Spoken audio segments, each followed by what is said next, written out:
Hello, my friends. If you think your WhatsApp account is 100% secure, you're mistaken. You should immediately enable these three options to secure your WhatsApp account. This method works on both WhatsApp Business and regular WhatsApp. We will demonstrate the explanation on regular WhatsApp, so let's open it as usual.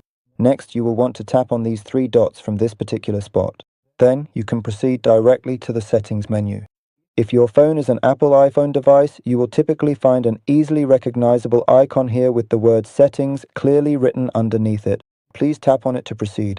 However, since my current mobile device is an Android phone, I will tap right here on this specific location to access the settings. After that, I then tap on the privacy option from the specific menu available. And if your phone's operating system is set to another language, it's crucial to remember the precise locations and the specific icons you need to navigate to within the interface.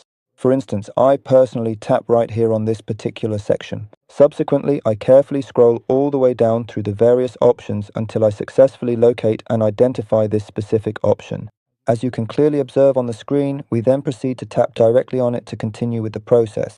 So my friends, if this is your first time watching, don't forget to support me by clicking the subscribe button, following, liking, and sharing this video with your friends and family. Right away you activate all these options, as you can see. If you've made it to this point, don't forget to check out this playlist. This comprehensive playlist of some incredibly useful WhatsApp tutorials contains many important and highly beneficial guides that you will undoubtedly find very helpful and truly benefit from. Goodbye for now, my dear friends.